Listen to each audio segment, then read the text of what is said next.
The Mind Buzz, now partnered with My Grito Industries.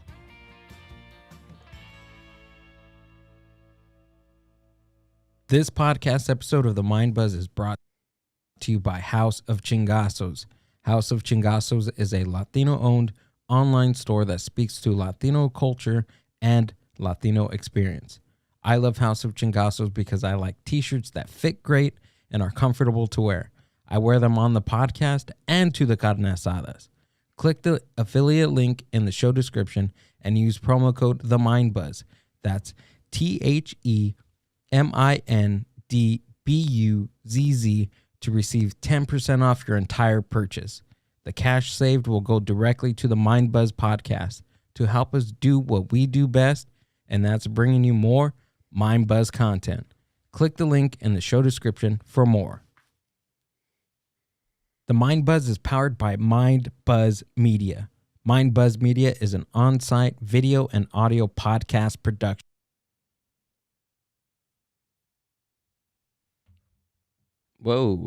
company. Have you ever thought about starting your own video and audio podcast? I gotta fix Or that. do you have an existing podcast that you want to take to the next level? You're just out of Mind breath Buzz at that Media time. brings know. a professional podcast Breathing. studio to you. Visit mindbuzz.org for more.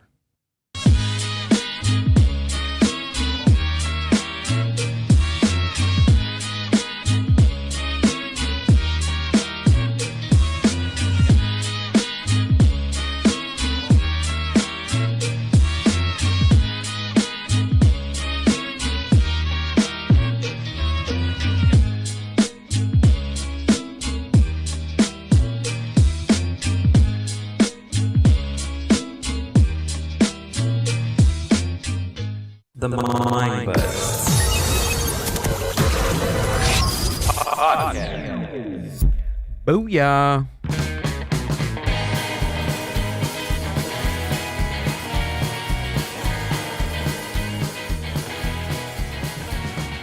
Boom.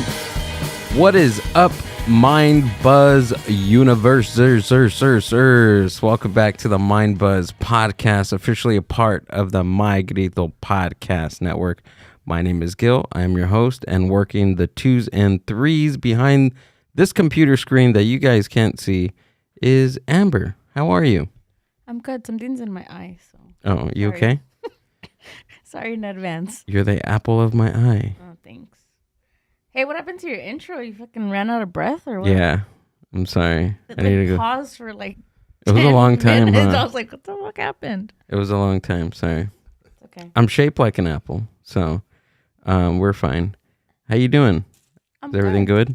I'm good. Everything's good. Yeah, I gotta fix that. But if you were here for the intro, May 4th, we will be out at the Santa Anita racetrack for Michelada Rumble. I'm so excited. Amber and I are going to be a unit. We will be one with the Mind Buzz and the Micheladas out there, and we will be guest judging alongside. You had to think what we were going to do? Yeah, I totally forgot. Well, we're going to do an array of things that day. We're going to have a 10 by 10 tent out in the media section. We will be doing live interviews with the bands.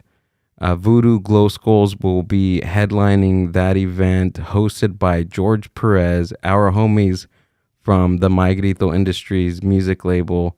The Paranoias will be on that list of bands to play. It's going to be awesome. There's Micheladas. Can you pull up their thing real quick? Sure. It's awesome. I went last year. The homie Super Steve Flores from K-Rock and from West Coast Pop Lock Podcast hooked it up with the VIP last year, and it was freaking amazing. Check out that great venue. There was horse racing, there was bands, there was music. I'm super stoked. Lucha Libre, exactly. There's all these crazy stuff to do there at Michelada Rumble, Saturday, May 4th, Star Wars Day. Hell yeah. And Amber and I will be over there. So come and hang out. We'll be doing some on-site interviews. We'll have a media tent out there. It's going to be fun. So catch us there, May 4th. If you haven't gotten your tickets yet, go down to the link on our Instagram, or if you're watching this on YouTube, go down to the podcast description and find the link and grab your tickets. So, boom, that's all I got. What about you, Amber? Nothing. I'm good. I'm ready. All right, but before that, I thought that's all you had. the city of Paramount, we will be having Delic Comedy, which is an open mic showcased and live podcast on March 29th, next Friday, completely free. If you're a comedian, whether you're a beginner, amateur, or a professional, come out and do 3 minutes in front of an audience. We have guest. What are they called? Panelist? I don't like panelists because it's not. We're not judging. They're guest comedians. We have guest comedians James Jablonski and Walter Reyes for the evening. So come check it out. Hit the link. All right. Cool. Anything else? No. You I'm sure? Good. I'm positive. I'm not the one that Do went you got back. something?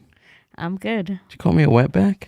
No, I said went back. It sounded like you're already 5. It's 2024, baby. Without further ado, let's get into today's guest. I'm super excited to talk to this gentleman, Kyle, representing Makea. What's going on, man? Hey, what's up, dude? Did he say that right? Makea. But hey, you know, it's You like try to make it all paisa? No? choose your own adventure. Makea. I went back. You went back?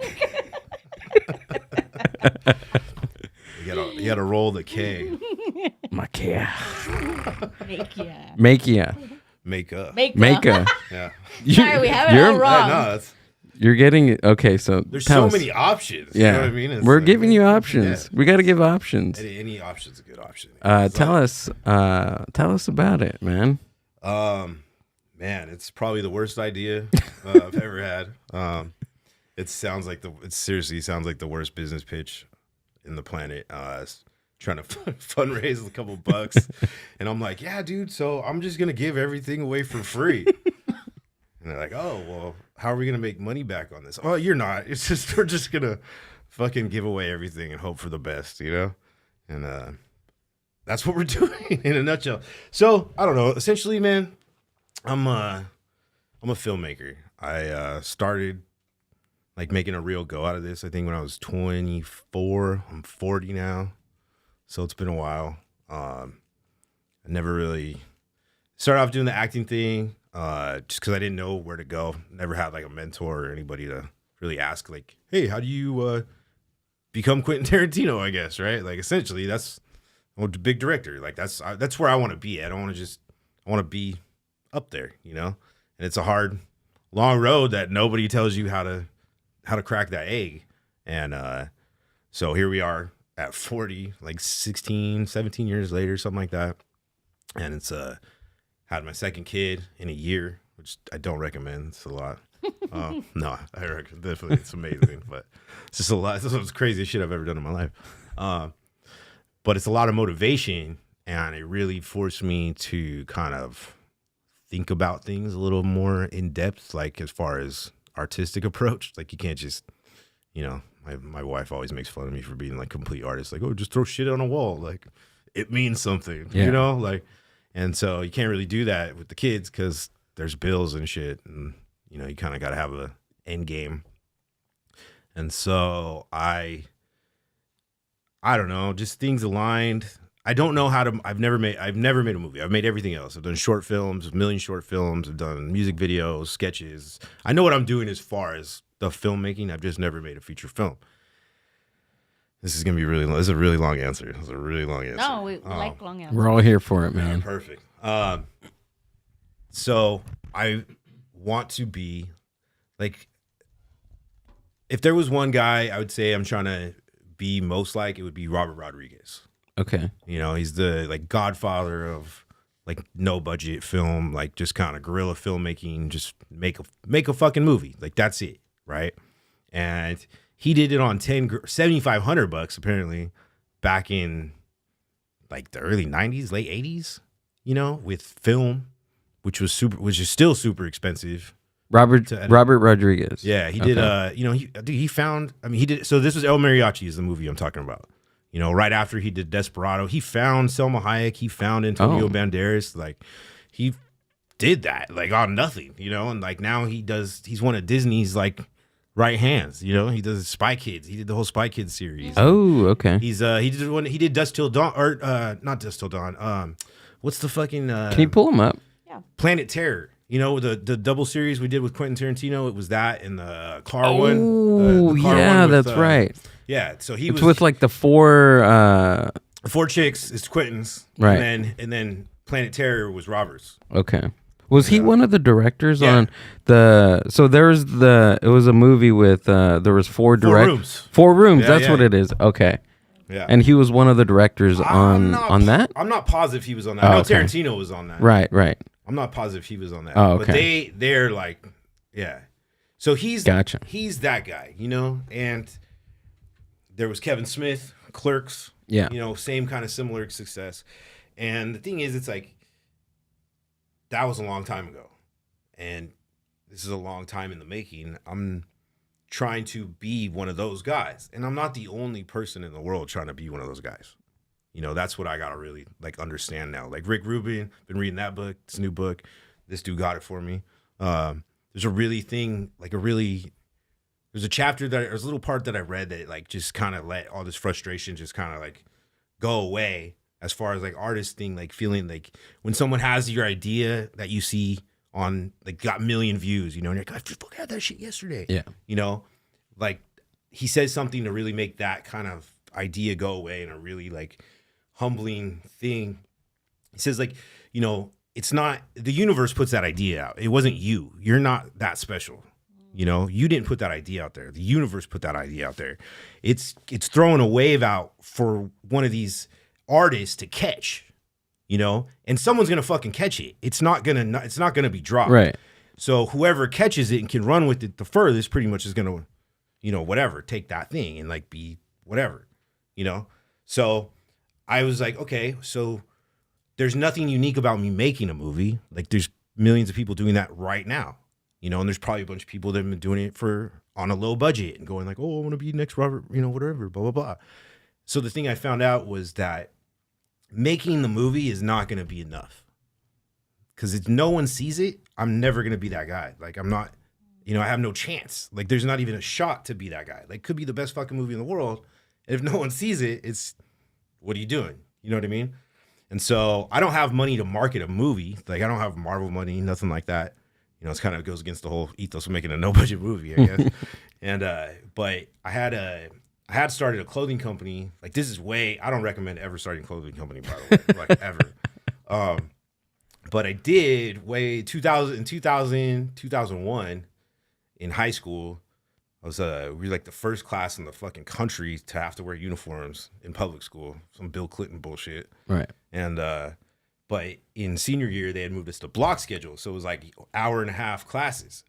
So I had all these kids wearing uniforms and I got super into screen printing and I just have to run with shit. Like I can't just do it. Like if I'm going to do something, it's like, I got to do like a whole thing. Yeah. So I started this weird little brand just because like I didn't have to do any other fucking work in the class. Like everybody's like, oh, it's just, no. The teacher was like, he loves it so much. You don't have to do anything else but your shit. And that was amazing. And I took that to heart.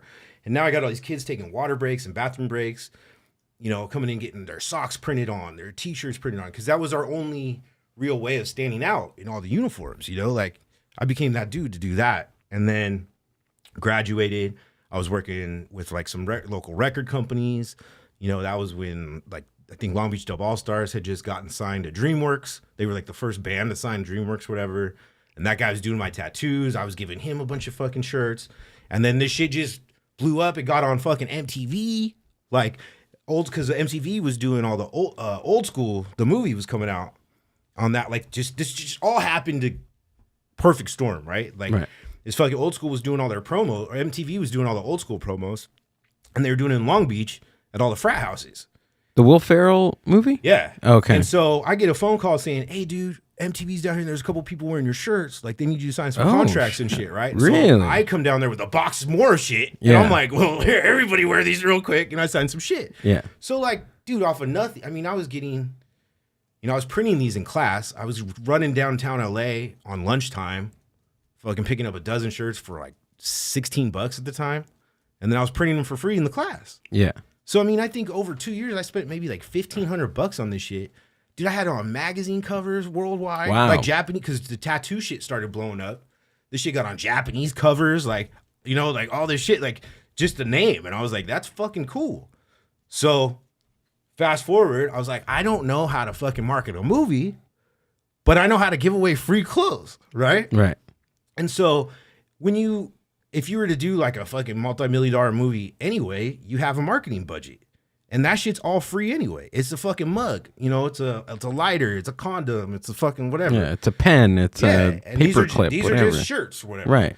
And so I also know that, my closest, maybe on a good day, I could sell one shirt to my closest friends one day. There's no chance in hell I'm going to sell that same group of friends a second t-shirt. Maybe one, maybe two. It's just closest people just don't do that shit. Yeah, I don't know why. That's the way it is. It's just the way it is, right? Yeah. It's I'm not complaining at all. That's just the way it is.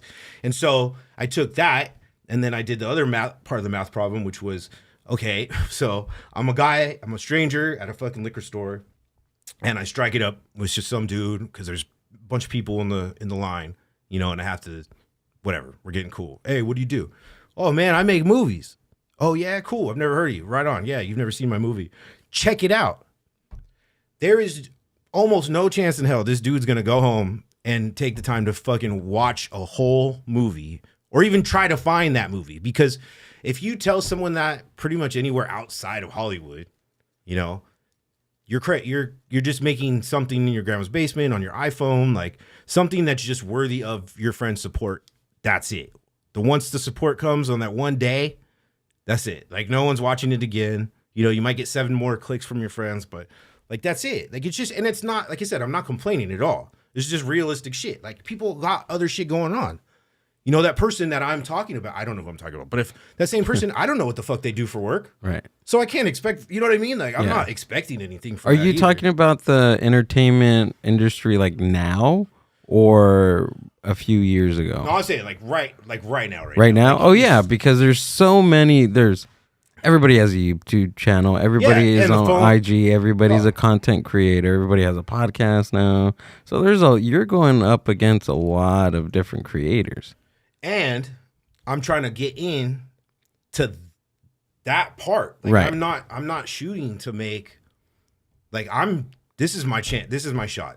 I'm trying to, so that's the thing. So people, I'm hoping, I'm counting on people. Yeah. Hoping for a dog shit product. Like, I'm hoping people think that I'm making my grandma's fucking basement movie. Like, that this thing's on VHS, like, like I said, like, terrible sound. Like, you're going to want to walk out in 20 minutes. I hope people fucking come in thinking that shit. Like, that's the whole point, And so these clothes, I'm trying to create this whole world of shit. So, like, everything on the clothes, we got 55 designs, right? In total, that are going to be released over 32 weeks, 16 drops, all for free, in hopes that to create like this limited thing.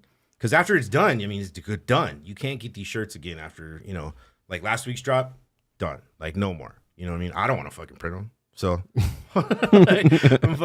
but I'm trying to create this little, like, want to come to the website. You know what I mean? So that in 16 weeks or not 16 weeks, 32 weeks, 16 drops later, on the 17th drop. So you saw my thing. You pay shipping. You can have whatever the fuck you want. Yeah. Right? Can you pull up his page? You got it right there. Yeah. Put it on the screen. So shipping is $11, right? Right. And I figure if you ride with us, up until that whole, through that the 16 drops or maybe whatever you get on board, but if you ride with us till that end point, like if you go on the website on the calendar, like there's already a premiere date for this movie that's not made, right? And because I have to have a deadline. Yeah. You know what I mean? And so when that thing comes out, that thing's going to be released here on the website. And so I'm doing this whole self thing completely. Like I'm trying to just do this. You know what's fucked up? Kanye's doing this shit right now, man. So think about that. Really? Like this, I'm talking dude, oh my God. Talk about me trying not to be frustrated with that artist shit. You know what I mean? But like, Yeah. dude, I didn't even put 2 and 2 together until like 4 days ago, right? He's dropping everything on his website for $20, right? And he got a fucking Super Bowl commercial to populate that. Everything's $20. No way, it can't be $20. Oh, he's getting Yeezys for $20. Like, oh, $20, right? Like that's a good thing. Yeah. And then what'd he do on Tuesday? He dropped the new Vultures exclusively on his website for sale. Because he thinks that if he can get 1 million people to buy $20 products, he can get 1 million people to buy the album. It's the same shit. I'm like, if I get people for free here, if they can pay $11 for shipping, and on the 17th drop, they come expecting that, and it's just my movie for $3, I'm hoping people do that. And, you know, there's like a little donation aspect if people want to, you know, help out with stuff like costs for, you know, this shit's not cheap. It's tough to make the movies. We got to, you know, I mean, I try to pay everybody, like everybody's a little bit. Everybody's got to fucking eat. You know, we're old now. So it's like, and so there's a donation aspect to it, but it's more, I'm hoping that it turns into more of like hey, like it's like I invested in this. Like, and if the better my product is at the end of this, and I completely blow away your fucking expectations of this shit product, right? That's what I'm hoping. And that but then you'll like it 10 times more when you watch it. And if you invest it, like $50, $20 even, whatever, and I put your name on the, you know, in the special thanks or whatever, on the actual movie that's actually good and quality's there, then I'm hoping they're going to tell their friends. And then they, you know what I mean? Like, oh, yeah. Dude, I helped make this. Like, dude, look what this scene, they fucking sent me a thank you. You know, I sent this dude a handwritten thank you letter this time. Like, hey, man, like, seriously, because of you, like, because we were able to film the scene next Tuesday. You know, we're filming the scene on Tuesday. First scene of a fucking scene in my first feature film. It's incredible. So I got a newsletter. I don't know, man. There's so many aspects to this shit, but that's the quickest way I can tell you what the hell this thing kind of is, sort of. That's a lot, man. Yeah. So the title of the movie is The Guys Make a Movie. Okay, so the title of the movie is The Guys Make a Movie. And so the brand is Make a. Oh, okay. Hitting that subliminal shit. Like, oh. So halfway through, all the stuff's going to say, The Guys Make a Movie. Gotcha. Film, well, yeah, it says that on your profile. Guerilla filmmakers on a mission to bring The Guys Make a Movie to life this summer. So you were saying earlier that people aren't like believing you when you say like we'll send you free stuff and just pay for. Oh yeah, that shit's crazy. Like it's so hard to give away free stuff. I think some people are finally like. I mean, when I say like, you know, it's like 11 people fucking this last one, you know, but I think some people are starting to understand that. Yeah, it's really just pay shipping. We'll give you the shit because they think there's a catch. And there always is. Of course there is. You know? But my catch is different than other people. My catch isn't shady. You know what I mean? My catch isn't like, oh, fucking do all this and then you owe me money or like da-da-da-da. Like the only catch is that you're a billboard for my movie. Right. So I fucking win too. Like it's not crazy. Like I'm not asking anything fucking out of this world. No. You know what I mean? Like you literally you paid me $11 to fucking promote my shit. Yeah. So thank you. That was great. You're know? asking somebody to put a shirt on or something, or wear a hat. So I do. I get mad value from it. Like people think they just don't. And I get it. Like it's kind of, no one's done this shit before. I don't think anybody's done this kind of thing before as far as the movie. No. Yeah. And for a movie, no. And we're shooting an actual scene on Tuesday, right? Which I think is going to be really good for the overall project because I'm doing it to like boost morale for my actors. You know, my actors are going to bat for me. These guys, half of them never worked for me before, you know, and I just want to show them what I'm capable of because that's a big thing for the actor. Actors, man, that's a fucking terrible. That's a fucking fuck that. That's a terrible job, man. Have you seen that Tom Segura thing he just put out? He was him and his homie talking about what they did to get into Hollywood. No, it's amazing. Really? It's just we suck dick for like hours. That's they just go back and forth for. Oh man, you had to suck that guy's dick too. You know, it's just like, and it's like, dude, like you fucking go there, and it's like, man, is that how you get in? Because it seems impossible. You know, like I used to tell when I was doing stand up a while ago, I used to fucking tell the joke like, you know, that Me Too shit, like. I never even got the opportunity to get Me Too. Like I would, you know what I mean? Like, fuck, man. Like, I don't know. Is that worse? I don't know. I didn't even fucking get asked. Like, goddamn, I'm feeling terrible. You know what I mean? What do you think? Like, I know you said in the beginning, like, there's no blueprint, right, on how to become this like high-paying director, or you know, any director like that you look up to. But how did you navigate that? Like, how did you, once you realize, okay, no one's gonna tell me how to get there, like how did you even start to try to get there? It's a lot of, I mean, failing, right? Failing's the fucking biggest teacher. I mean, it sounds so cliche, but it's like now I'm 40 and I'm like, all those cliches are so true, man. Like, it's all true. Failing like a motherfucker, man. Like, you know, I didn't want to be an actor. Like I came out here going like but I didn't know what a director was either, right? I was just like, I just want to make a movie. Like I was super jaded, like super fucking, just went to Santa Monica College out of nowhere. Like it was kind of a movie, man. Like everything leading up to it, to be honest. I went out to Minnesota to stop doing drugs. I was like, I'm gonna go bury my head in the snow by myself for a couple years. Took 2 years, but it worked. Are you from Southern California? Yeah, I grew up in Long Beach my whole life. And so yeah, I went out to Minnesota to get off drugs, and then came back to Long Beach and was completely fucking lost. Like I don't know what I didn't know what the fuck to do. I knew I wanted to go to school though, right? And it was just weird. Shit was just weird, man. Like just one thing led to another. Like my search for school, everything had started already. I was like, well, I guess there goes that. They all just started 2 weeks ago. I have to wait 6 months to do anything and have a job, you know, no job, like blah, blah, blah, blah. And my neighbor across the street comes over and he's like, yo, how's the school thing going? Like, da, da, da. And I'm like, man, it's terrible. Fucking, I can't get in. There's nothing starting. He goes, oh, would you go to Santa Monica? I'm like, that shit's far. He's like, check it out. It's the only school in the whole state that starts like a month later. So I could get in. And then I'm like, all right, man, well, they won't let me sign up unless I know my major. He's like, well, film, man. I never thought about film in my life, right? Seriously, I'm not even kidding. That's how he goes, just film, man. That's what you're meant to do. I was like, okay, sure. Film, cool. And then I'm like, all right. Got into Santa Monica. I borrowed my mom's car to go up there. And then I'm like, fuck, this is really far.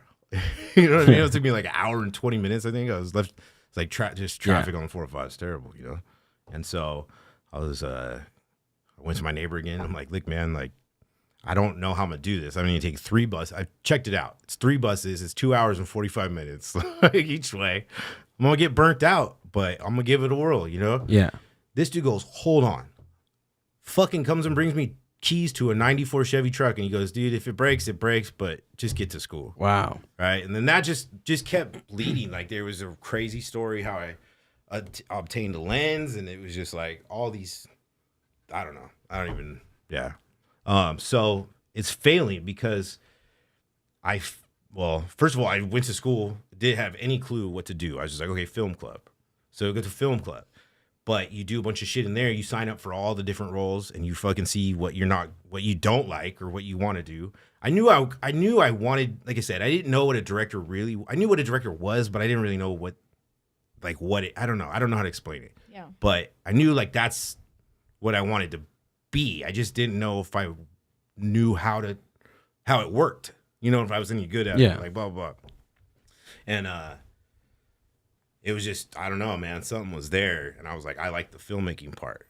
But again, I didn't have anybody there. So it was, let's go to YouTube. And it was, Tarantino interviews after interviews and like all these, just so many interviews, dude. And the biggest one was like, okay, Tarantino's like, well, we want to, if you really want to learn how to talk to actors, you need to be an actor. You need to take acting classes and stuff like that. So I'm like, okay, well, let me just get in there. And I started working at the grocery store, delivering groceries next door to Santa Monica College, and all them fucking dudes are fucking actors. Like no one's from California. You know what I mean? Like all of them are fucking quote unquote actors. Yeah. And so they're just like, dude, you got this weird look. Why don't you just get in background? Like, da da da. And I'm like, well, Quentin said it. Fuck, let's fucking try this. Yeah. Like, da da da. And it was pretty fucking easy. Like, I went in, got background, like signed up that day, like was getting a bunch of work, like da da da. And then I started taking acting classes. And that was cool. And then I was trying to like, I guess I got caught up in trying to be an actor just because that was the only thing I knew again, that was it. And then I'm like I'm taking background pretty serious because it pays really well. And I was getting I was getting on shows for like 6 months at a time. I mean, that was fucking. What kind of shows did you get on? Like I did the whole season of Roadies, which was Cameron Crowe's fucking terrible. It was fucking terrible fucking show.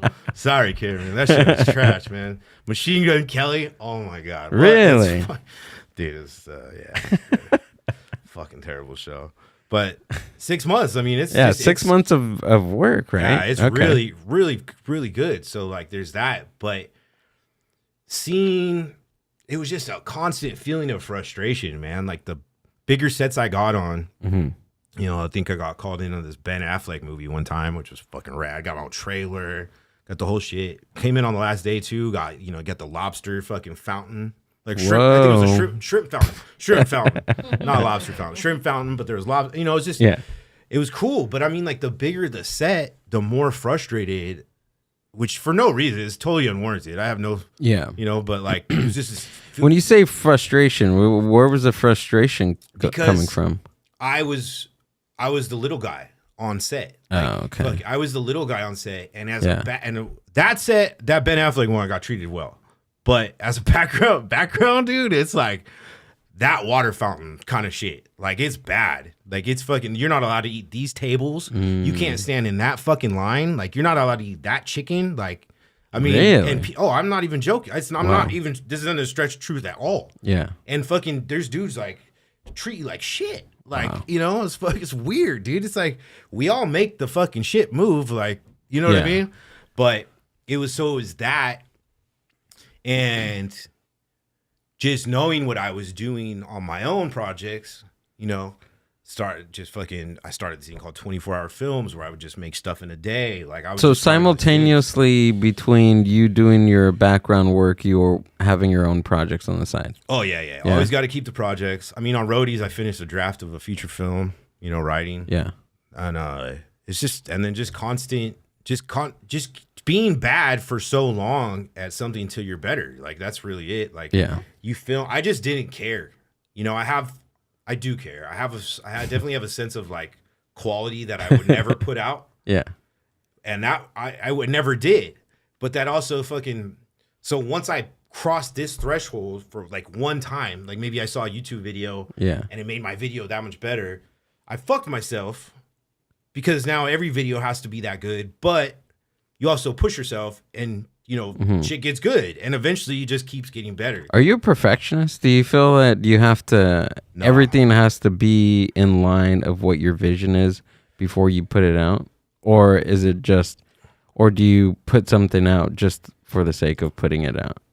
I mean, both. Yeah. Like you said you did stand up, right? Yeah. Like you use open mics to work out jokes, right, before shows, dude, right? I loved open mic, dude. Fucking loved open mic. I guess what I'm trying to say is, like, for I'll put in perspective of like me putting a reel of one of my jokes out on Instagram, right? Yeah. I have them. I just haven't done them yet because I feel like the quality of the reel and the quality of the I guess the laughs in the room are not loud enough for a cool reel, right? So by the same time I'm not putting that out.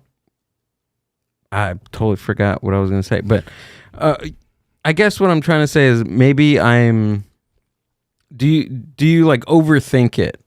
Do you overthink it to the where you're not even putting anything out? I'm overthinking that in that aspect of it. So kind of, sort of. Yeah. Well, first of all, you can you can always put a laugh track on your shit. Yeah, I but know, that's not the that's same. pretty whack. I know. That's weird, dude. I seen somebody do that like a couple of weeks ago. I was like, clearly you have to. Come on, dude. Like there's nothing like a real laugh track versus somebody putting that on, like downloading it from Google. That's so fucking weird. I think it's just weird to do that. Oh, for sure. It was, I'd rather silence than put a laugh track. But okay, so as far as the planning shit goes, though, Yeah. like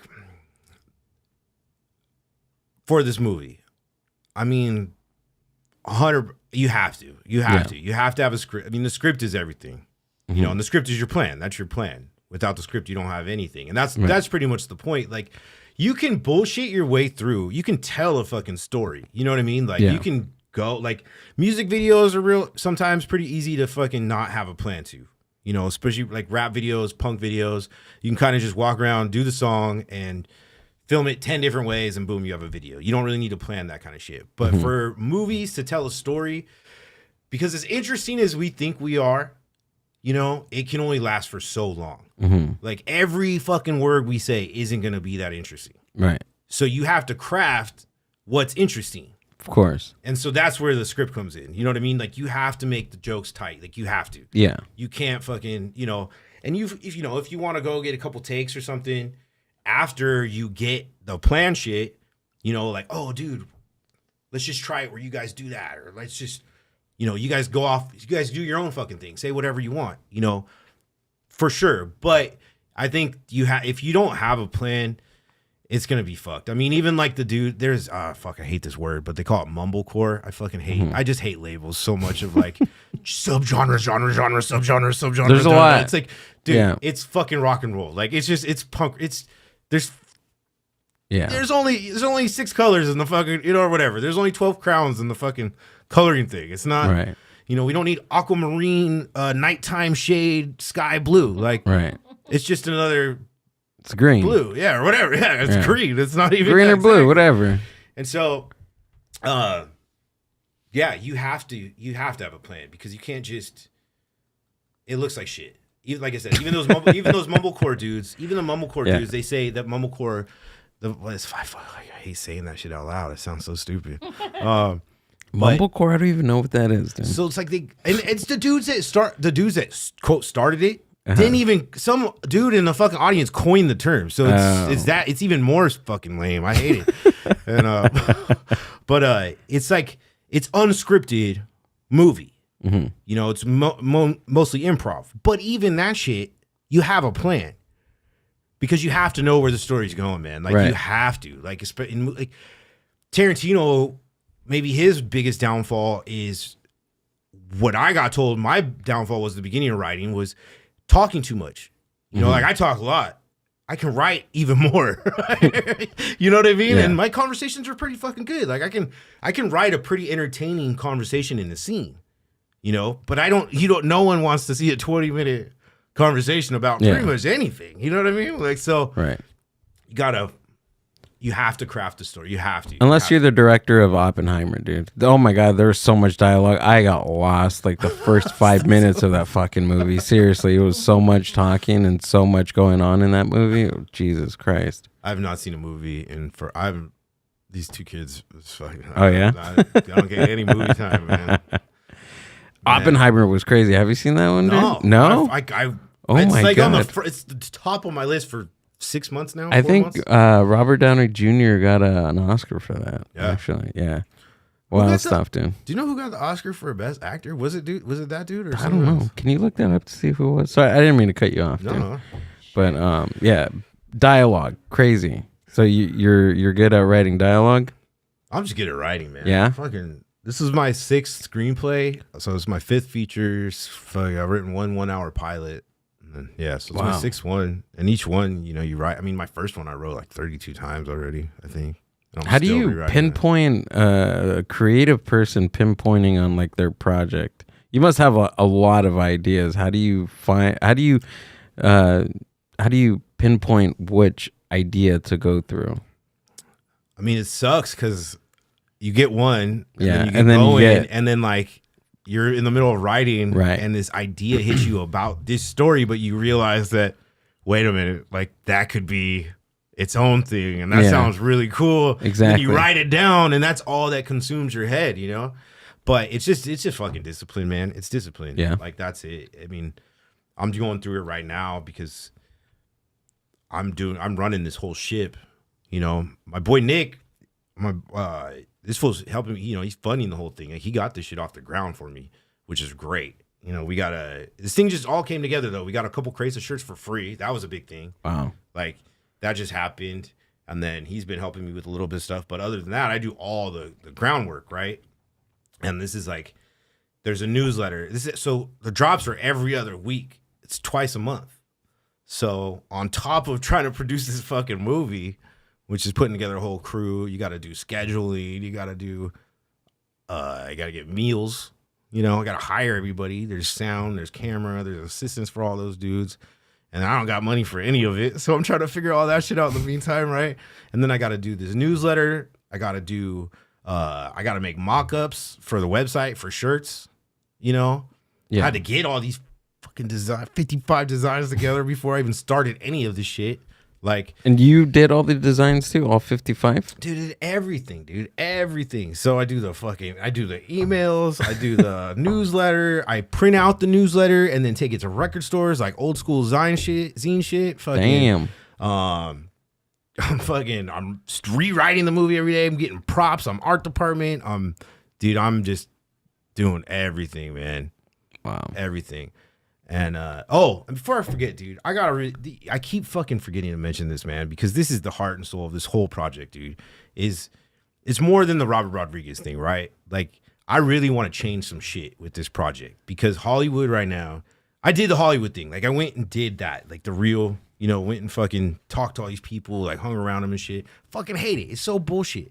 And the thing that I'm trying to change the most right now is the money aspect. Like, I don't know who was it that fucking there was a screenwriter. It was the only thing I saw on the Oscars. It was a screenwriter for was it American Fiction or something like that, where he was just like, someone over here made a $40 million film. He's like, that's 4 $10 million films or 8 $5 million films, you know, or just 16 $1 million films. Like, just make films, you know, like da da da. And the problem with Hollywood is they think you fucking need so much money. And that's where the Robert Rodriguez thing comes in, because he did on $7,500 way back then. Now, cameras are way better and do way more, and you don't need to process the film. It's just there on your computer. So everything's 20 times easier. Robert Rodriguez made a film on $7,500? Yeah. Whoa. Which one? El Mariachi. That's the one. It's the precursor to Desperado. It's like Desperado Part 1. Okay. So it was a guy with a guitar case, like blah blah blah blah. Right. It was the pre. Antonio Banderas, right? No, it was a different dude. Oh, and This was the first. And you know who was in? You know who else he found, dude? Oh. What's oh god, what the hell is his name, dude? Fucking old OG Mexican fucking Machete, yeah. Oh, really? Dude, that's him. Robert Rodriguez made Machete. That's his movie. That's Robert Rodriguez. So okay. So the whole thing is getting excited over here, dude. The whole thing, love it, man. Is that they're so obsessed with fucking money, man. Everything should need millions of dollars to make these movies, like da da da. And the technology is so much better than ever.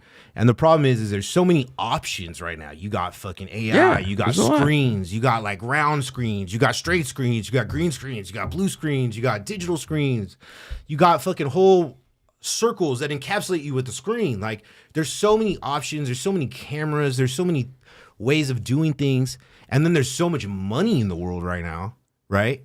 I wish I had some, but there's so much money in the world that with all these options, and then you give like a first-time filmmaker that's maybe like his, you know, maybe their parents are fucking some giant person that was like, oh, here's money, make a movie, do whatever you want, right? You have all these options, and that's how you get a fucking $30 million film. Or I'm gonna be Christopher Nolan and go actually blow up a fucking desert for fucking 10 million. You know what I mean? Yeah. Like, it's just, but there's ways around it, and you don't need that. You just need to be the old schools. I'm just trying to bring back essentially the old school Sundance. Like, what the Sundance I grew up on was like black and white. If you couldn't match the lighting in all your shots, you just make it black and white.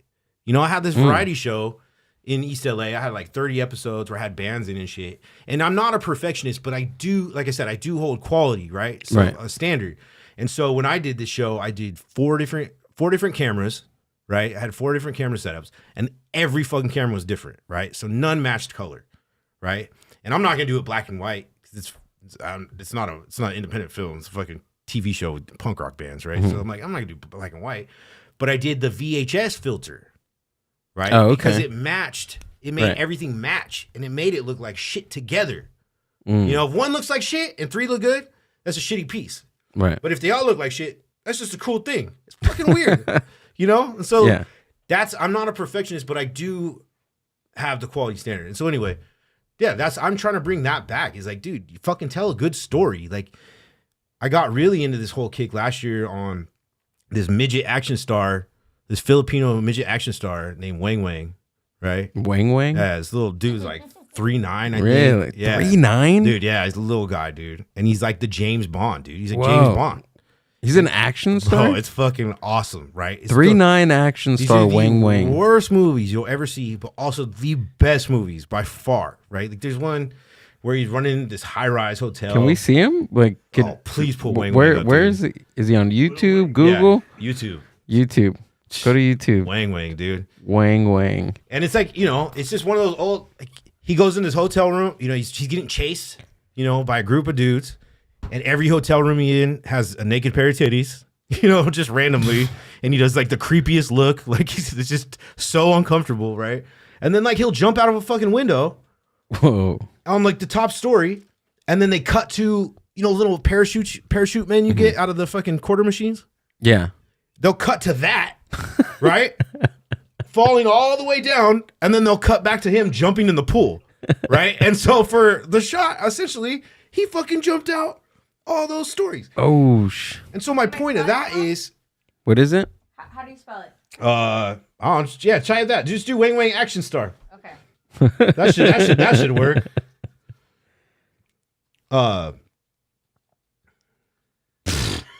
There he is, dude. There he is, dude. Oh, W-E, yeah. E-N-G. Put this guy on the screen, Ember. So this is how you tell a fucking story, man. Without you know what I mean? No matter what. Agent 00. Point 00.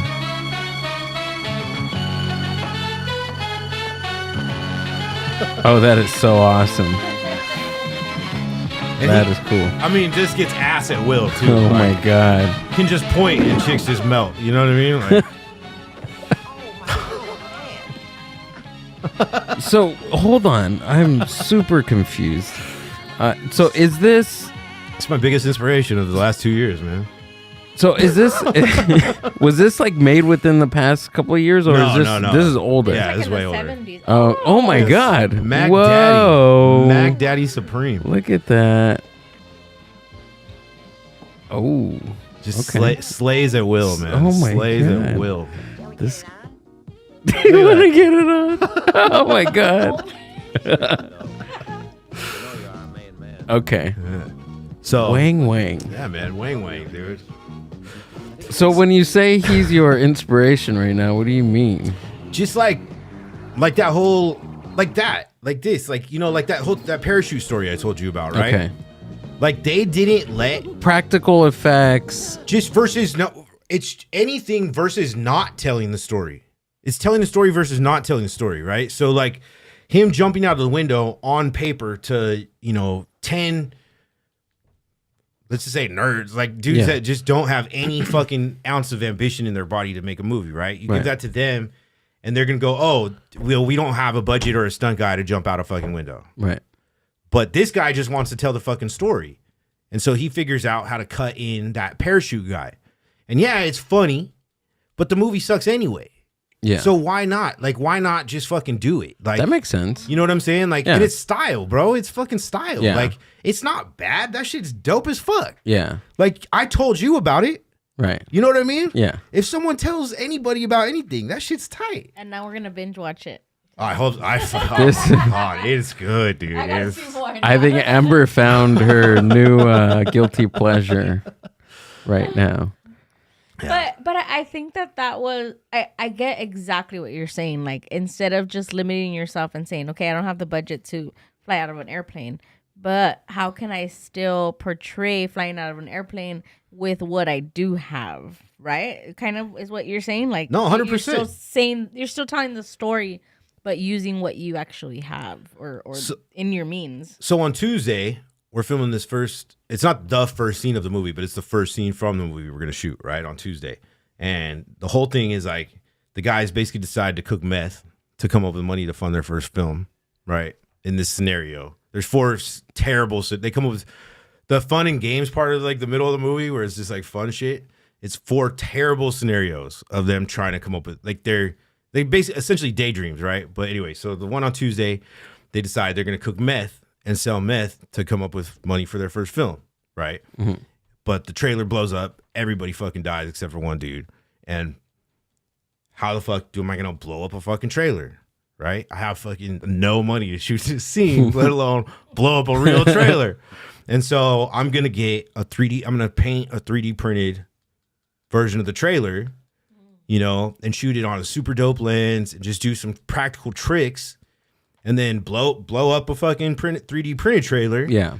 But stylistically, believe in myself, you know, and not go into it knowing that it's not going to be a fucking Michael Bay explosion. Like, right. I'm not trying to sell you a Michael Bay explosion.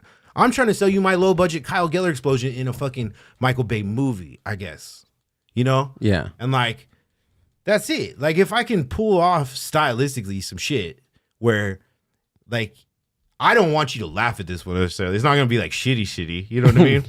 But there'll be an aspect to it where it's like, dude, this dude was having fun. Right. You know, versus like that shitty. Having fun with style. Yeah. Yeah. It's like, I'm fucking good at this. Dude, stuff, I man. feel that. Do you think that a lot of filmmakers now are trying to be too cinematic, that it just seems like it's all the same? Because I feel like what you're telling me right now and what you're describing is super completely different than, I mean, me and Amber have been to like these indie film, what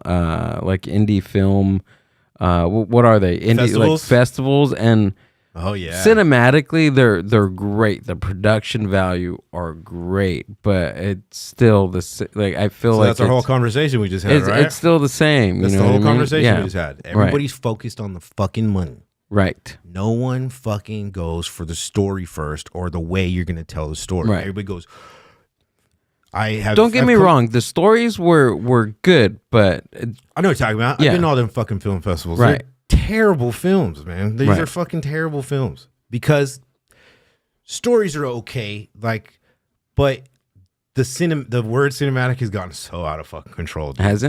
That's a big problem too. okay. Is that all these new kids go, oh, it needs to be cinematic, Yeah. right? Dude, when you're watching a movie, what are you watching? Cinema. Right. Bro, it's not a math problem. Right. If you fucking shoot a movie, it's cinematic. It's cinema. Dude. You don't like they're fucking. That's what I'm talking So- about. oh, they're so- reaching for so much that's not there. So they're attaching cinema to a movie when it's not supposed to be. No, they're just Or they're do you like mean? these people would say, like I guess they would rather not shoot something or come. It's excuses. It's fucking Right. excuses is what it is. My shit doesn't look cinematic enough, or it's not cinematic, or like this. Well, figure out how to fucking make it look like a movie. Then, if you as a filmmaker can't achieve making a piece of cinema look like a piece of cinema, then you should either quit or fucking get better or just learn. Like you just, but like. If it's not cinematic, you've fucking failed Yeah. as a filmmaker. I mean, because if you show anything on screen, you know what I mean? Like it should, by nature of math, be cinematic. Right. That fucking word is just so fucking stupid right now. Like they just use it so, it's just so wrong. It's like, dude, fucking. It used to be when this whole shit started. I watched it. Is on cinema, TikTok. is it supposed to be a style? I feel like it's a style. Of because this dude filmmaking. will tell you, oh, if you don't use anamorphic fucking lenses, it's not cinematic, right? And it's okay. like, well, did you know that the guy you're talking about just added black bars, didn't even use a fucking anamorphic lens, like just because it's shit's like, you know, it's like that was my favorite when I first started hearing dudes drop it way too much. It was like, wait, your shit's widescreen makes it doesn't make it anything cinematic. It's just a thing that someone fucking used, and it's a fucking excuse. It's another excuse for someone not to make a movie. Like, that's it. This shit's full of this whole thing is full of fucking excuses, man. I did this shit so proper, dude, before I can talk about this because I did it so proper. I failed fucking so many times. The way I thought you were supposed to do it, or the way everybody else told me to do it, go to these networking events, go talk to these people, do all the film festivals. Fuck the film festivals too, man. The film festivals are fucking bullshit. I hope all film festivals are watching or fucking hear about this somehow. So ass backwards, dude. Fucking Latino fucking fucking come out with their own film festivals. Fucking all the Asians come out with their own film festivals. The blacks come out with their own festivals. Everybody comes out with their own racial film festival, right? To fucking tear down the walls of fucking segregation and fucking tear all these racist walls down, right? Creating the most racist fucking walls in the fucking world. Like, dude, I'm of Sandoval. That's my fucking family name. Right? I'm fucking Latino, bro. Like, fucking, that's it. Like, I'm the brownest dude, and next to a bunch of white dudes, I'm the whitest dude next to a bunch of brown dudes, right? Like, it's always been like that. Yeah. But if I wanted to get into any of these fucking film festivals, my story has to be grandma jumps over the fucking wall, breaks her ankle, and then has to be carried over the river, right? And fucking is facing deportation. Like, that's the only way that as a Latino filmmaker, I'm allowed into these festivals, essentially, right? Because they're looking for Latino stories. But isn't any fucking story told by a Latino fucking story? Yeah, I think so. Kind of weird. Yeah. So I did see, there was like 5 years ago, there's an Asian dude. Oh my God, this Asian dude fucking knocked it out of the fucking park. He made this fucking, for the Pan American Asian Festival, he made this fucking movie about this, dude. It was so good. Where he went to a film festival and he got beat by like a white chick or something, like at an Asian festival, right? Yeah. And he was like, what the fuck? And he goes back and he starts studying. He just made the most racist film. Did Kung Fu, like he literally made his checklist of all the Asian things he could put in his film, right? And then he got all the accolades, went there, won all the shit, like da. But it was done so fucking well, and that's the shit too. Like, this shit is just like I'm trying to do, not say. That's my biggest thing, right? Because I don't have money to fucking say. Like, I don't have enough money to fucking put articles out and fucking papers and change minds and shit like that. So I'm gonna make movies.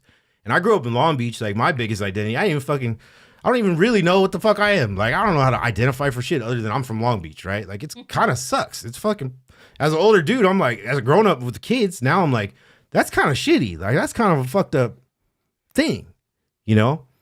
But I don't even know where I was going with that shit. Fucking, I totally lost that shit. But I get what you're saying. I get exactly. No, I know exactly. Oh, I know where I was going. That fucking filmmaking, that's what I'm trying to show, is that, like, you know, my movies have every fucking dudes in it. They have all, like, I grew up with every person of every fucking color. You're my shit. Like, you're not a fucking, it's not, oh, I put fucking 25% black dudes in my shit to fucking reach a quota, you know, or like, da. Like, there was a big movement like 2 years ago where I think it was Latino and black, some initiative in fucking film where they were supposed to fucking, you know, hire X amount of fucking things, you know, and they wasted it. And now it's like, it's less numbers than it was before. You know what I mean? So it's like one step forward, 2 steps back, Hollywood, like every fucking time. And it's because your intention is so fucked up. It's like trying to create, what is it, inclusivity or whatever fuck, but you're excluding everybody. Yeah.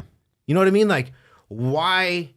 It's like, dude, the fucking white dude started the KKK, right? Because they fucking needed to fucking feel special, right? Or whatever. Doing the same fucking thing. You're fucking starting the fucking Latino filmmaker, but excluding every fucking Latino that's not Latino enough. Yeah. And it's like, dude, Chicano's a real thing, bro. Like, fucking, you know what I mean? That motherfuckers don't even speak Spanish. Yeah. How? But I know a bunch of dudes that don't speak Spanish fucking shoot you in the face for telling them they're not fucking Mexican enough. Like, what the fuck? That's just bullshit. You know what I mean? So, I'm trying to change some shit, man, but I'm trying to do, not fucking... Because I can say shit after I do it. You know what I mean? If I put out this fucking movie and really change some shit, I could be like, hey man, I can do that. You know, right now it's just a fucking pipe dream. I'm like, all right, man, September 13th, I'm gonna have that movie. So when did this? When did you get the idea of the guys make a movie? Like, where did this come out of? So let me tell you a little bit about the guys make a movie, and then you could tell me if any of it sounds familiar. So last year is January.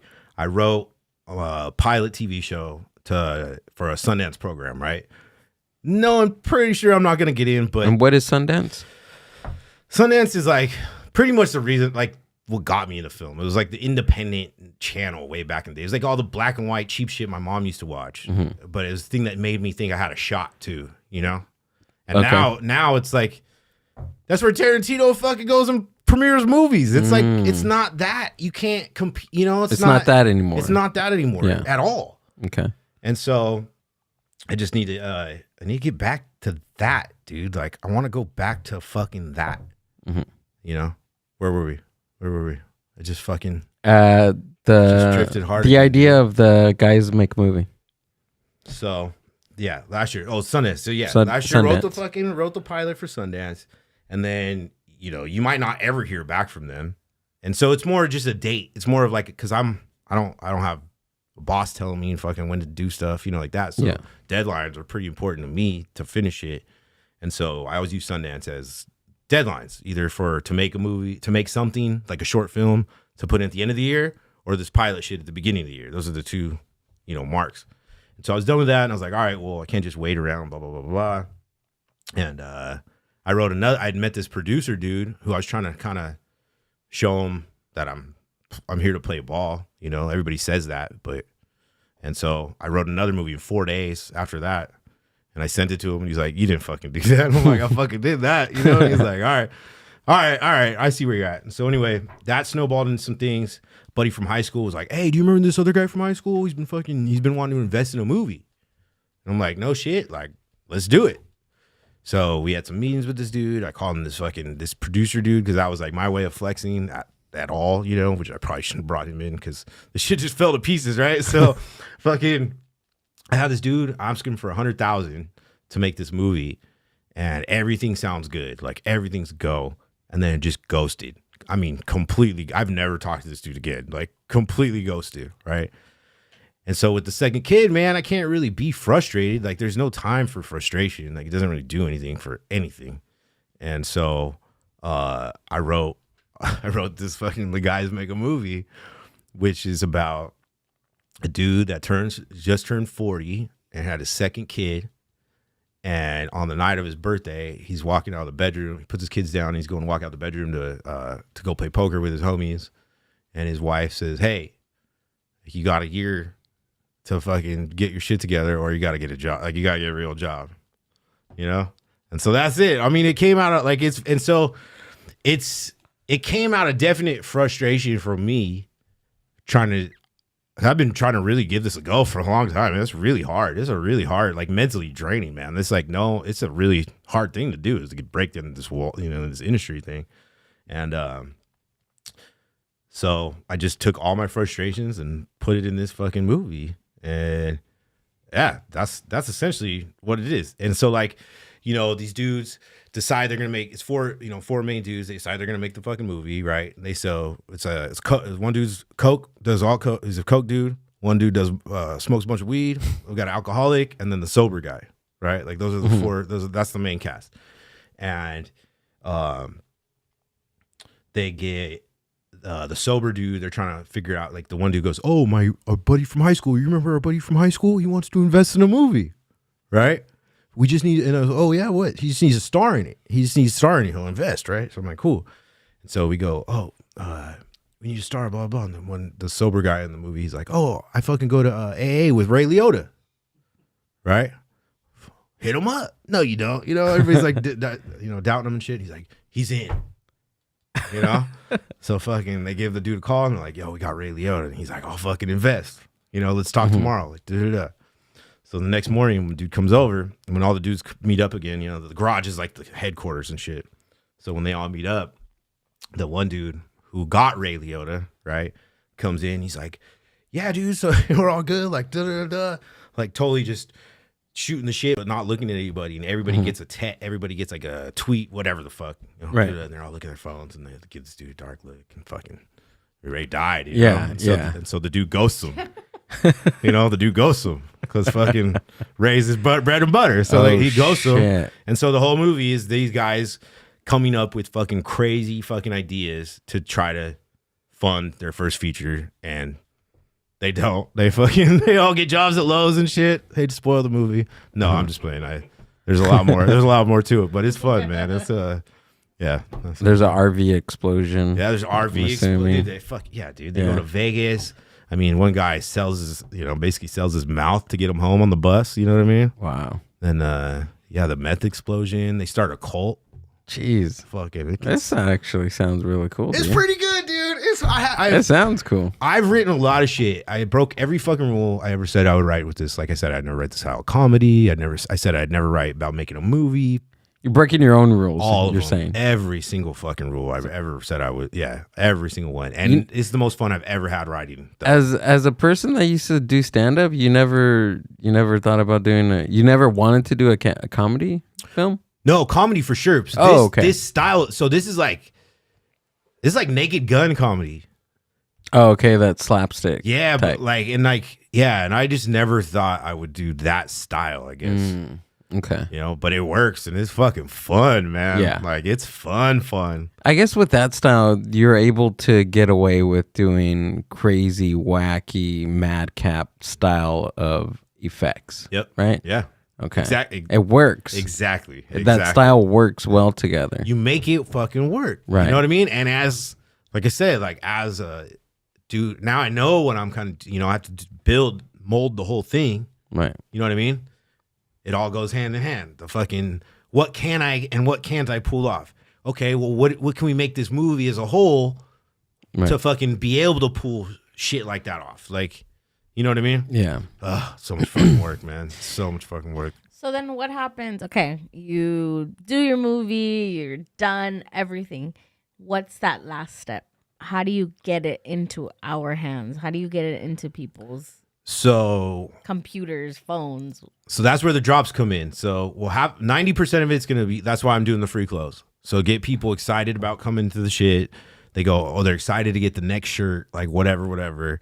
And then I'm hoping with this scene too that we shoot, it kind of puts two and two together. Like, I think it's still kind of a mystery, like what this thing is. Mm-hmm. Some people think we're just giving away free t-shirts. Like, that's it. Like, oh, cool. It was Guerilla shirts. Like, nice. You know what I mean? Like, but some people hear me talking about movies. Like, even my homie that's doing this, Nick, he knows I'm making a movie, but he don't know that this shit is a real Netflix theater quality movie, right? So 90% of it's going to be online. So you can see it. I'm doing everything self-distribution. You know what I mean? So it's going to be on my website. Like, that's the thing. Friday the 13th, September, you can see it on my website, 100%. And then I'm also going to, get it in the local Long Beach AMC Marina Pacifica. I just found out there's an application process for that shit. If you check all the marks, which this shit should be good, get in the theater for a couple days. Oh, nice. So my big game plan is to get it in there. And then on the weekend, I have it get in just for like 3 days. You know what I mean? Just a weekend. And then while that's in 3 days, I hire some like 10 dudes or something to dress up like homeless gorillas, right? And go down on 2nd Street, which is like the nicer part of town. Right. And it's close to the movie theater, hell too. Yeah, dude. And give out fucking cards or whatever that have the movie times on there. Or like hold out. Well, they're also holding like signs that say like, my wife left me because I made a movie. Or stupid shit, whatever. Yeah. And then hopefully, it's just numbers, man. So hopefully 1 out of 500 people go there. That is fucking rad, dude. Yeah. So that's everything. That's how he gets it into people's ears and hands. And Got it. Grassroots, baby. And if it all fucking fails, I have a backup plan for that too, which is great. I just go to the store. Basically, there's this store in Santa Monica that pops up once a year, and you can just go sell your shit if it's good enough. Like I said, but checking the boxes, like, and that's why it's a lot of it's kind of freeing too, just to know that you just have to check the boxes, like. Your quality, your story doesn't have to be good. Your quality doesn't have to be that. Like, your shit doesn't have to be that good. You know what I mean? You just have to check the boxes. But if you go above and beyond and break some expectations, it's fucking a game changer. You know what I mean? So, yeah, I don't know. I'm excited. Hell yeah, dude. I'm tired, man. I don't know. I don't know if this is gonna work. Like, I don't know. It is gonna work, man. I've never felt so confident about something, but I've also never put as much work into the the plan and working the plan. Like, that's the biggest thing, man. The plan. Holy shit. Like, when I get frustrated, just look down at the plan. Oh, I don't even need to do that for 2. That's not even a thing right now. I'm ahead of schedule. You know what I mean? Like, fuck, man.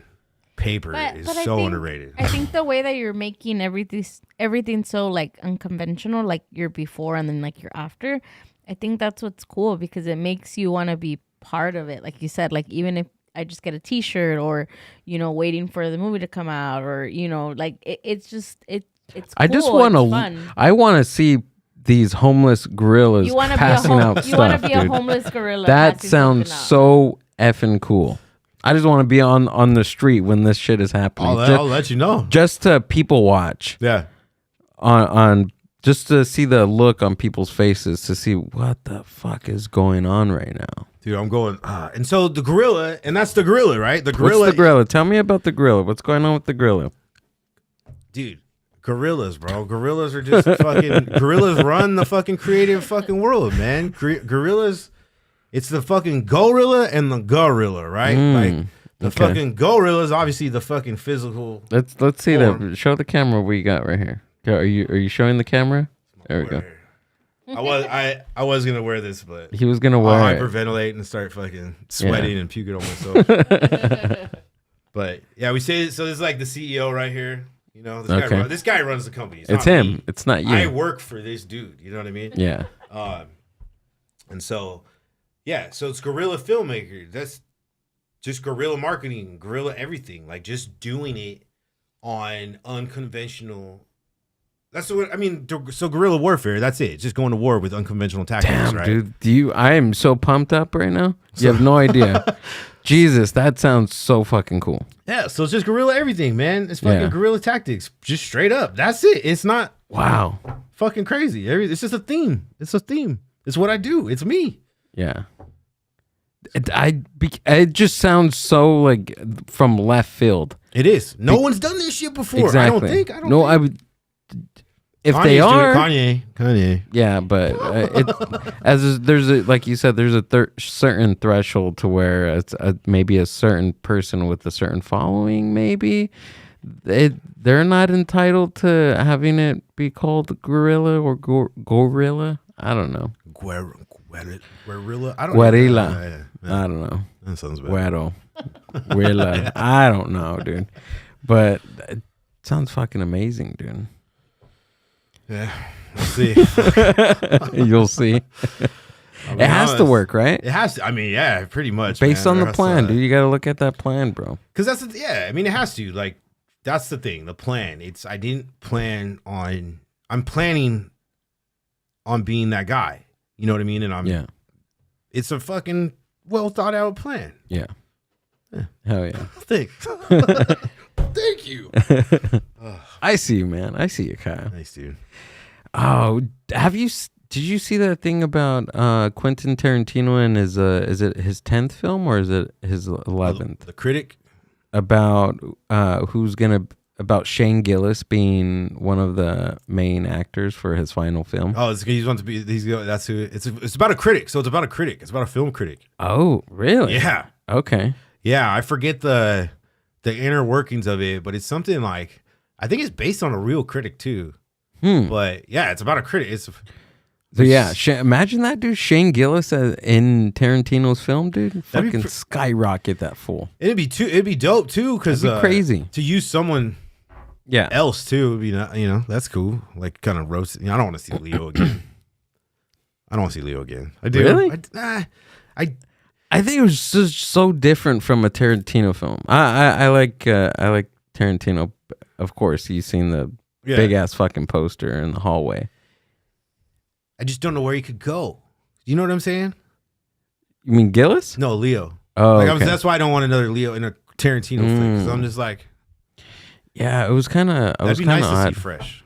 Yeah, it was kind of at least seeing Shane Gillis in a huge production like that. You know, Did you see who the fuck was it? I saw yesterday.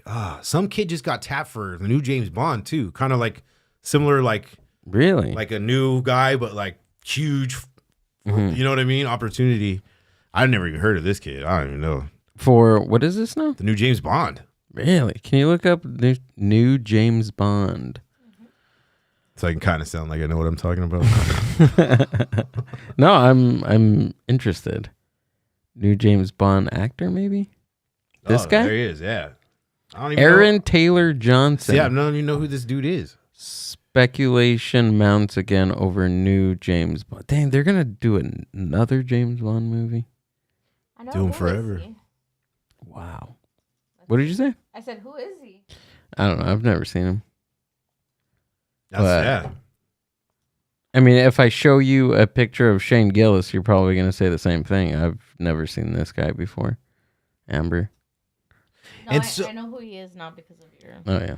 You know, and that's not knowing who some of these people are too. That's a really big goal for this movie too. Is that I have a really good cast, Like these dudes are, like one of my leads, Lamont Oakley. I mean, this dude can go against like the best of them. Like they're a lot of theater dudes. You know, not film guys yet, Mhm. and you know they go toe to toe with like huge A-listers on theater shit. You know, and this dude smoked them with his cast. They got Best Ensemble like 2 years ago at this Ovation Award, which is basically like the West Coast Tonys. But like against like these huge people, man. And these dudes deserve to Right. be somewhere. You know? Kyle, I'm an idiot. Yeah. So is there a big difference between acting in a movie and acting like in a theater? Is there a lot of differences? I mean, probably actors probably better to answer that question. Right. For as a director, Yeah, based on your experience, would you I rather mean- hire a like an actor or a theater actor? I think I'd rather hire a theater actor. Yeah, is there? They're trained for a show. Mm-hmm. Actors are trained for scenes. Mm, You know what I'm gotcha. saying? Like, Yeah. these actors know their whole show in and out, like Yeah. day and day. You know, I mean, good actors know their whole fucking movie too, but course. they're approaching a scene this day, a different scene tomorrow. You know what I mean? Like these theater Okay, actors I are see. fucking all in, all out, Yeah. maybe It's 2-3 times show. a day. Right. You know what I mean? Gotcha. So theater dudes are just fuck. They just don't. It sucks because the reason the theater dudes don't do as much films because you don't get the opportunity. And theater, you can really, I mean, you might not make a lot of money with it, but you can go do it a lot. It's a lot more accessible to like be in a show versus being a TV show. Oh, You know what I'm I saying? see. Yeah. So, but there's degrees to that shit too. Really. But definitely, yeah, theater dudes just, there's something about, and you know, most theater dudes are like actors, you know, traditional like actors that aren't in theater, you know, could just move, you know, those are the dudes you hear about like, oh, this dude was a doctor and then moved to LA when he was 47 and became James Bond, right? Let's just say that. Yeah. Or the theater guys, theater dudes have been in theater forever, like Right. the whole time. You know what I mean? Like Yeah. they grew up in theater. They fucking did theater in high school, like whatever. Like that's them. That's their paintbrush. That's their art. You know, now as a filmmaker, I get to use that into my shit, which is better. And the whole, like I said, so this is where I was going with this one is that another big goal of this movie is like, I want to be like Dazed and Confused in the sense that if you watch Dazed and Confused right now, like from the background actors to the fucking A-list to the front, you know, top notch dudes, dude, almost every single person in that fucking movie is recognizable in Oh shit. yeah. Like everybody. Yeah. That's what I want from this movie. Like I want in 4 or 5 years, I want you to turn on your TV on 4 different channels and see one dude from each, you know what I mean? Like maybe these 4 dudes, I want you to see each one of them on different channels, like Wu-Tang shit. You know what I mean? Like You know what I heard today? Speaking of random cameo, or not even cameos, but I didn't know Stephen Wright played the couch guy on Half Baked. You know who Stephen Wright is, the comic? Yeah. I had no fuck. Can you look that up? I want to see it because I haven't. I was waiting for this podcast to bring that up. Can you put Stephen Wright in Half Baked? Sure. I had no clue. He kind of looks like that guy. The dude that just gets up. Like, yeah. That's Stephen Wright, the comic. That's crazy. I didn't know that. That's fucking wild, dude. Watch, check this out. The couch guy? Yeah, Stephen Wright. There we go. Oh, yeah, of course, yeah. that's him. It is. Yeah.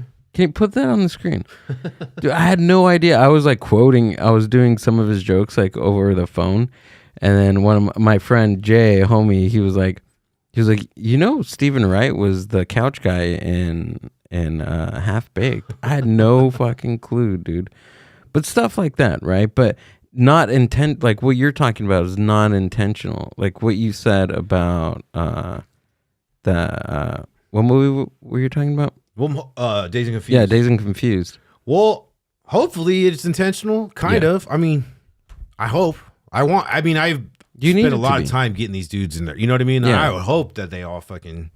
I have one guy who's been in a bunch. Like the dude played Pert Hapley from Parks and Rec. Okay. I mean, he better be in my fucking this movie, man. Like Jay, if you ever see this, man, you better be in my fucking movie. He's been in a bunch of my stuff, and he's just a great dude. But I usually give him stuff that's not what he like. Everybody just uses him as a reporter, you know, because that's his thing. He's like he's Pert Hapley, man. He's fucking really good at it. And he's a real news reporter. I mean, the dude's that's what he's really good at. His voice is crazy. But I always give him like a different role. That's how we got to be friends. Was, you know, I gave him like the serial killer fucking role when everybody was trying to get him to be the comedian guy, right? You know. But for this movie, I wrote him in specifically as a news reporter. But it's a funny ass joke, and I really hope he comes through for this one. It not comes through. It's on me basically, but yeah. So he's the only one. He's the only one that I think is already recognizable, and I'm hoping kind of like, you know, just the little pieces. Like I'm hoping he makes everybody else look better too. You know what I mean? Just being next to that guy, like, and then just kind of continues through that. Like I saw a funny. My buddy sent me this thing yesterday. What's the director's name from Before the Devil Knows You're Dead? It's with Ethan Hawke and Philip Seymour Hoffman, right? And he said Ethan Hawke was telling the story about the director, how he would go up to Ethan Hawke and be like, "Dude, do you know how much I love Philip Seymour Hoffman, man? That guy's just like the best actor. Like, I compare him to like so and so, like." Oh, blah, blah. He's so amazing. Like day after day, he's like, this dude would just come up to me and basically suck Philip Seymour Hoffman's dick in my ear, right? He's like, fuck. And he's like, so one day he's like, I'm talking to Philip on set, and I'm like, hey man, does this dude ever give you praise for like this? And he says, no, but does he ever give you praise for being like Brando? And he was like, no. And he goes, because he won't shut the fuck up about you being the fucking best actor that he's ever seen next to Brando. And he's like, so the whole time they were just pitting each other against each other. Oh, shit. You know?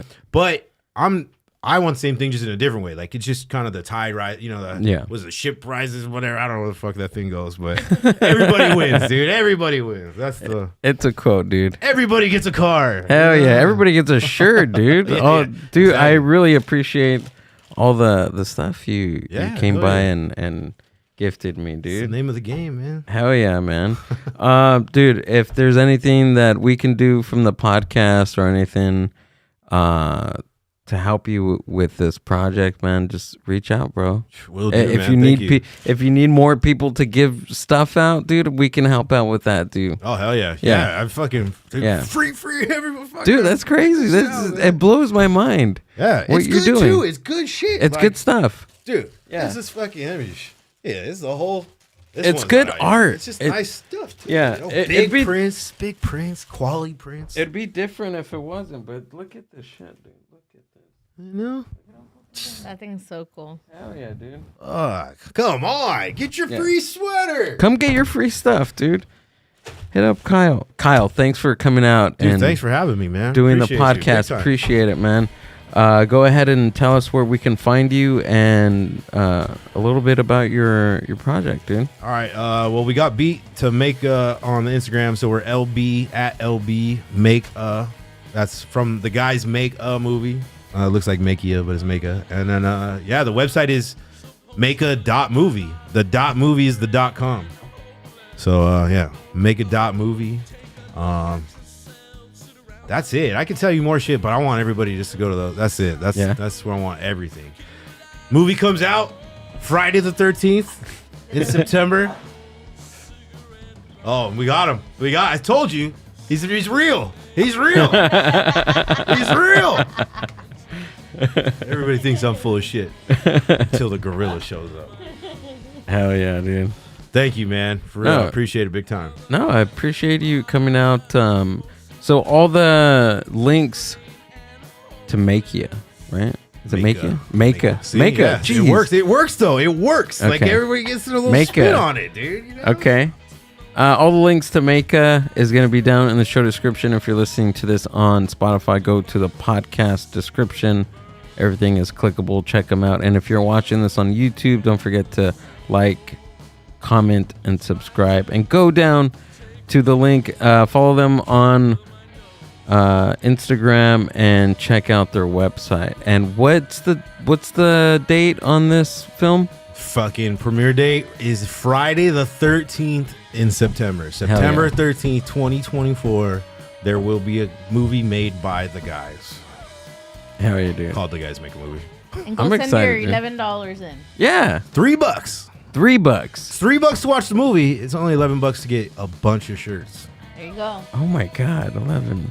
All right. I mean, what can you get for $11 right now? Nothing. A small cup of Starbucks coffee, maybe. Black. No sugar in nothing, there. no. Nothing. They won't even give you a stick to stir it for fucking $11.